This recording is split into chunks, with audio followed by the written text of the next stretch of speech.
Seja muito bem-vindo ao nosso podcast Vida que Segue, o meu, o seu, o nosso, que é o melhor momento para você estar em casal e assistir.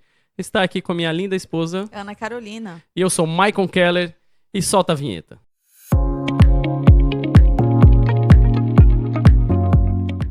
O episódio hoje, número 4 do nosso podcast, iniciando recentemente, mas com muito amor e carinho no coração.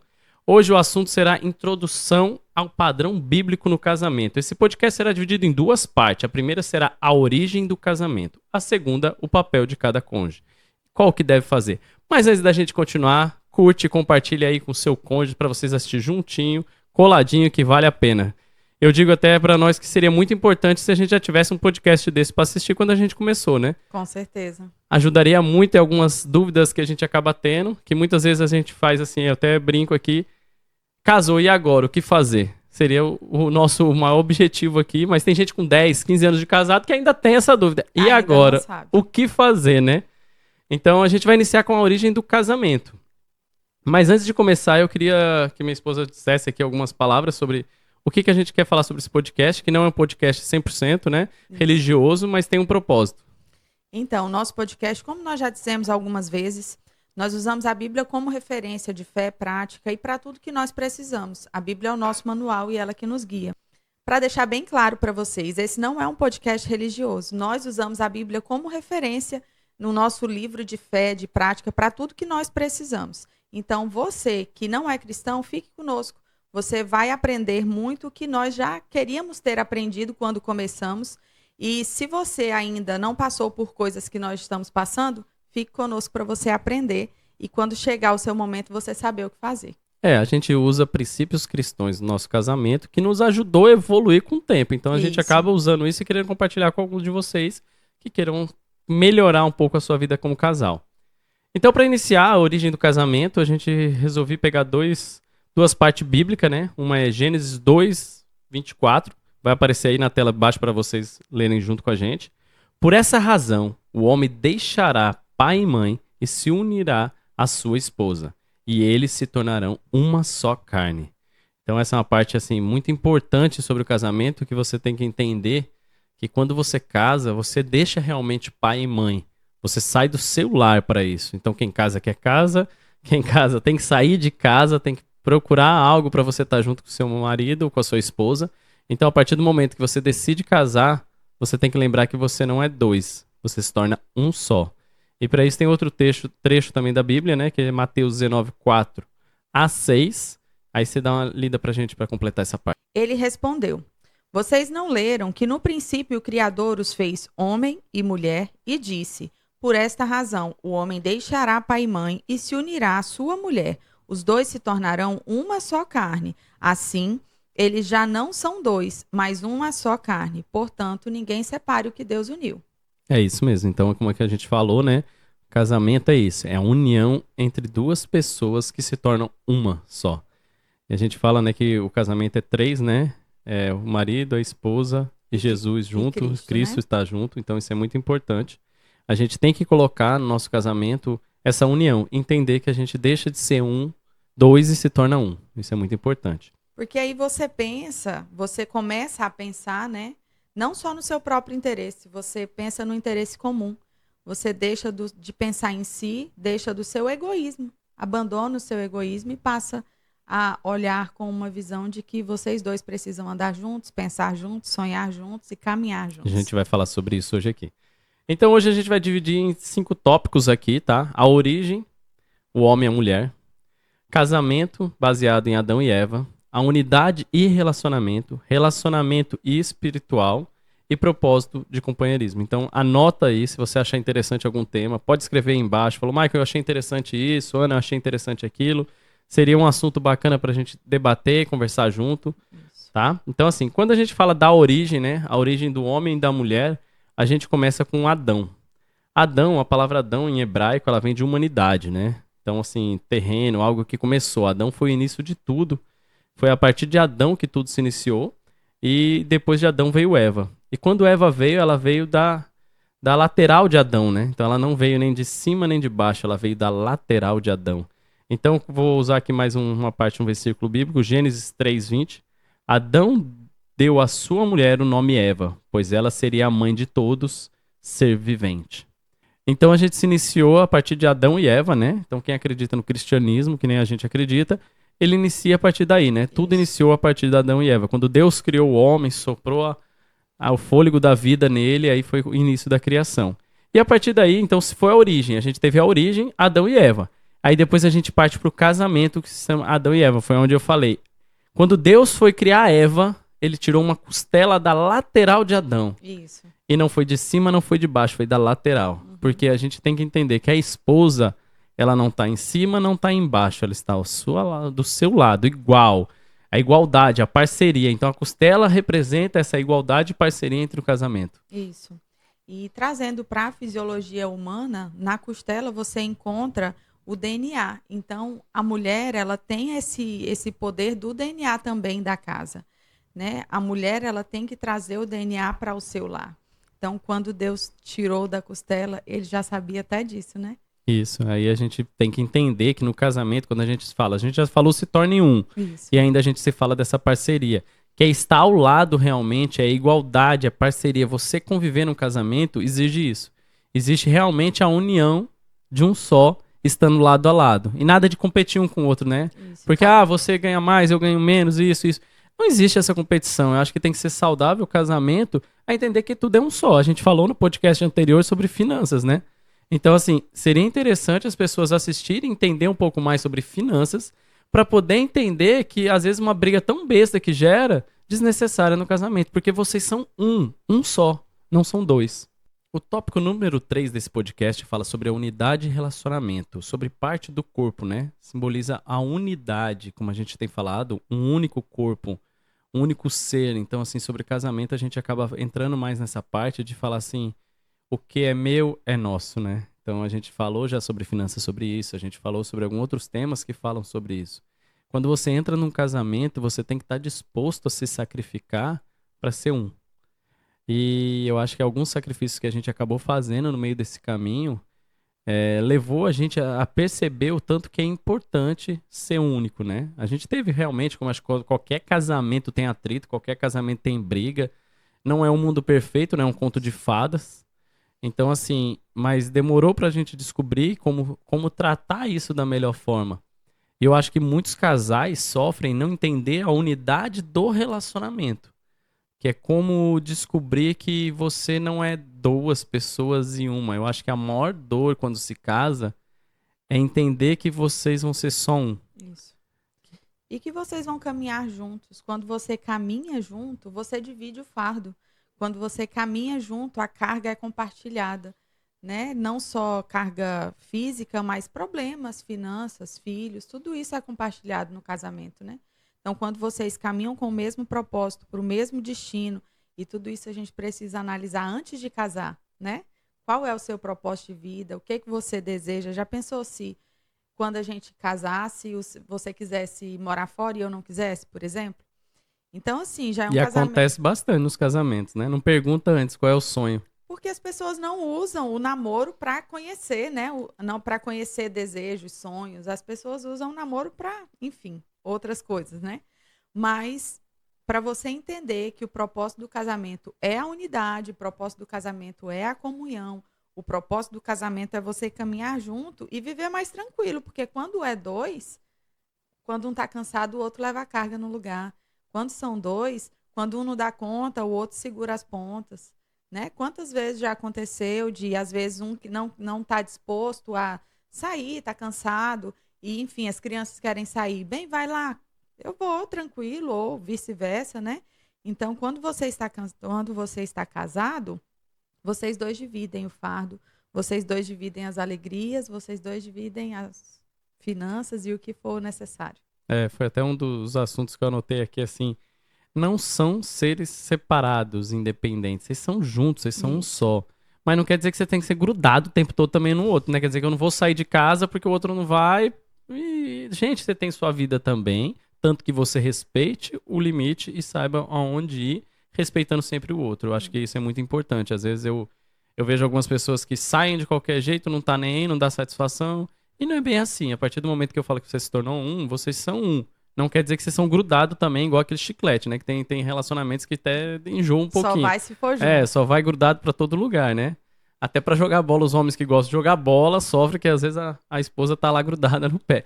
Agradece que ela tá lá porque ela gosta de estar com você. Isso é bom também, não quer dizer que Isso. seja ruim. É. Mas tem hora que você precisa também sair, conversar com seus amigos, bater um papo, isso faz bem pro relacionamento, é saudável, Isso. tá? Mas todos que têm o mesmo propósito. Não adianta você, um homem casado, querer sair com um bando de amigos solteiros que quer procurar outra coisa que não faz o seu propósito.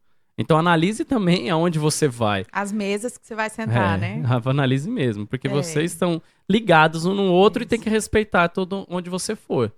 Então, assim, os ambientes que você tá, as pessoas que com você frequenta, vai fazer muita diferença. Com certeza. Os lugares que você for vai te nutrir de alguma forma, né? E independente de onde você estiver, você vai ou influenciar ou estar sendo influenciado. Então, com quem você caminha? Sim, com certeza. E a gente vai falar também sobre relacionamento espiritual. O casamento não é só representa a união física, né? Ela tem um lado espiritual, emocional entre o homem e a mulher. Então, o casamento não é simplesmente a união de um homem e uma mulher. Ele tem um lado espiritual nisso tudo. Não é simplesmente casei e pronto. Não, você tem um vínculo emocional, você tem um vínculo espiritual. O significado da aliança dela ser assim redondinha é porque ela não tem fim, né? Então, quer dizer que você tá junto com ela até o fim, até o infinito, né? Como diz, o infinito e além, para quem gosta disso. Baseado nisso, a gente já falou até de Gênesis 2:24, a gente falou lá em cima, né? Vou repetir aqui para quem pegou agora e não quis assistir desde o começo. Só um minutinho. Por essa razão, o homem deixará pai e mãe e se unirá à sua esposa, e eles se tornarão uma só carne. Então, quando a gente fala que vocês se tornam um só, realmente, até o espírito tem que estar no mesmo sentido. A gente tem que estar caminhando junto. Às vezes a gente pegou algumas perguntas esses dias que as pessoas perguntavam, mas se minha esposa vai para a igreja ou meu marido vai e o outro não vai, ou vice-versa, né? É. Quem puxa o outro? Aí entra o espírito. Aí você tem que orar pelo outro, você tem que cuidar do outro. Você tem que interceder pelo outro, fazer e ser a referência que ele vai querer ser, vai querer ver, por exemplo. Ah, meu esposo ainda não é cristão. Foram algumas perguntas, né, que nós pegamos, que nós recebemos, né? Se o seu esposo ainda não é cristão, seja você a igreja, o espelho da igreja que ele vai ver dentro de casa. Agora, você vai para a igreja, mas chega em casa só fala porcaria, teu marido não vai nem querer saber da igreja. Não mudou nada, né? Você só vai mudar quando você vai estar lá dentro do templo. Então, que você seja o espelho do que você quer que seu esposo se torne. Mas isso também você conhece quando você está namorando. É. Porque se quando você está namorando, você é cristão e o seu namorado não é, você sabe que ou você vai ter que ceder para você não ir mais, ou você vai ter que fazer uma força maior para trazer ele junto com você. Então, até isso, você precisa conhecer o seu namorado direito. E eu te falo, dá muito mais trabalho. Com certeza. Por exemplo, a gente casou, os dois tinham vindo de um princípio cristão desde pequeno, mas Isso. estávamos afastados. Então, assim, no fundo, a gente já tinha base, né? Agora, se cada um fosse uma religião, talvez não estaríamos hoje aqui junto, talvez, porque acaba dando esses atritos. Eu não tô dizendo que você casou com a pessoa e cada um é de uma religião que não vai dar certo. Aham. Mas vai ter sempre um atritozinho. Com Então, assim, certeza. você vai querer ir pra uma igreja, ele vai querer ir pra outra. Ou vice-versa. Então, não dá muito certo. E, às vezes, realmente, você vai querer falar assim, ah, mas eu vou hoje pra igreja, você não vai, você não me acompanha. Tá tudo bem, tem dia que não vai dar certo.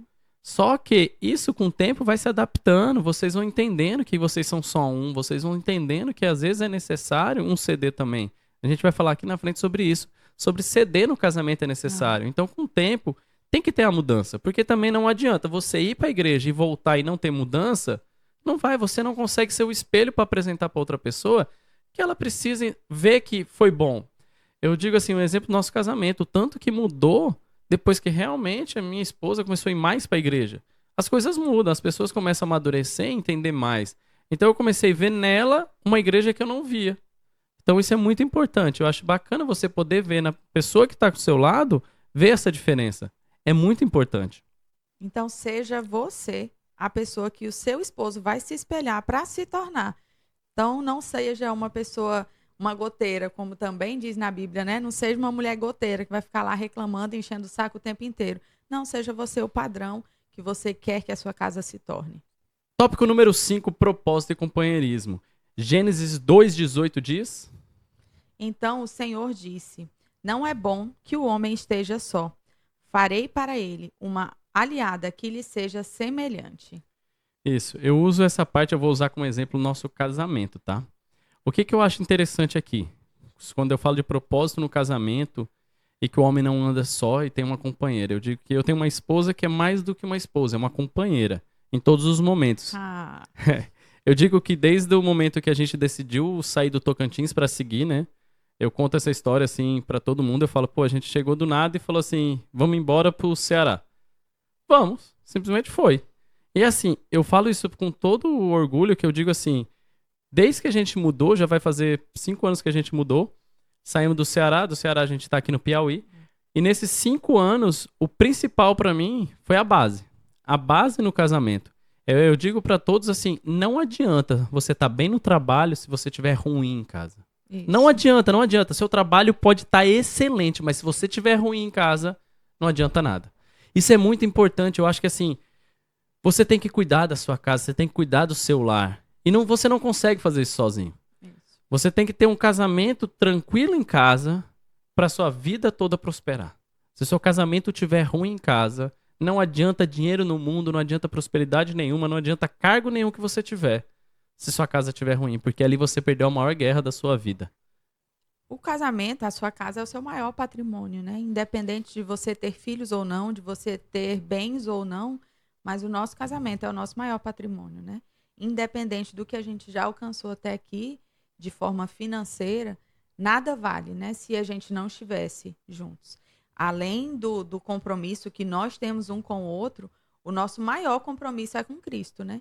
Então, independente do compromisso que nós temos que honrar o que nós temos um com o outro e que nós temos que honrar também o que nós fizemos com o Senhor. Casamento, gente, é compartilhar a vida, é Isso. trabalhar juntos, é cumprir um propósito, é estar naquele momento todo junto, é desde o começo até o fim da sua vida. Então, assim, se você não tiver um propósito junto, não tiver compartilhando tudo junto, tem que ter isso, porque companheirismo, é fundamental para gerar amor e apoio mútuo. É uma engrenagem, né, bem? O casamento é uma engrenagem. Por tudo que a gente já passou em questões de saúde, de finanças, enfim. Se a gente não tivesse, se a gente não, que nós ainda temos e teremos até que um dos dois se for, né? Como nós já dissemos aqui algumas vezes, o nosso compromisso não é só entre nós, né? Mas nós fizemos um compromisso entre nós dois e vamos honrar até o dia que ficar só um por aqui.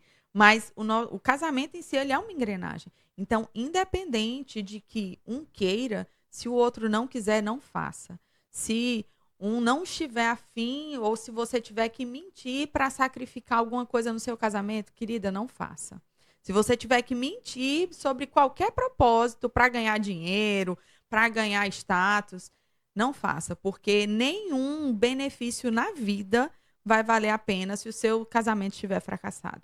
Então, o seu casamento tem que ser sua base. O seu casamento tem que ser a engrenagem que vai rolar a sua vida. O dia que essa engrenagem emperrar, meu amigo, você pode procurar qualquer outro lugar, mas a sua casa é o seu refúgio, a sua casa é o refúgio dos seus filhos, é na sua casa que você constrói os seus sonhos, e é dali que vai sair tudo. Então, se o casamento, se na sua engrenagem principal você falhar, nenhum outro sucesso vai valer a pena. E eu volto a falar aquela frase: casamento não é um conto de fadas. Você vai ter problemas, você vai ter dores, você vai ter lutas. E Jesus já disse isso, né? No mundo tereis aflições. Então, assim, João 16:33, deixa essa para finalizar, né? Eu disse isso para que em mim vocês tenham paz. Neste mundo vocês terão aflições. Contudo, tenham coragem. Eu venci o mundo. Então, se Jesus veio no mundo, sofreu também, por que nosso casamento vai ser um conto de fadas, vai ser perfeito? Isso. Não existe conto de fadas em casamento. Não é todos os dias que você vai acordar no maior love, né? Com certeza. Mas é você ter a oportunidade de refazer o seu compromisso diariamente. Você todos os dias ter a oportunidade de fazer tudo valer a pena. Você refazer o seu voto, reafirmar o seu voto. Não é todos os dias que você vai acordar amando, mas todos os dias você vai acordar com a convicção e com a decisão de amar, né? Tem dias que você quer dar uns cascudos, matar enforcado, mas, querida, não é de você que vai partir isso, né? É do Senhor que vai partir tudo que for necessário. Mas se você disse que amaria até o último dia, esse compromisso vai ter que vir de você mesmo, independente de ter vontade ou não, independente de estar tudo bem ou não, independente das finanças estarem fluindo ou não, independente de qualquer coisa. A decisão de amar é sua. Então, que você decida amar todos os dias, mesmo que não seja fácil. Isso mesmo. Gostou até aqui? Assista o próximo episódio que a gente vai falar o papel de cada cônjuge. Gostou? Vida que segue. Tchau! Tchau.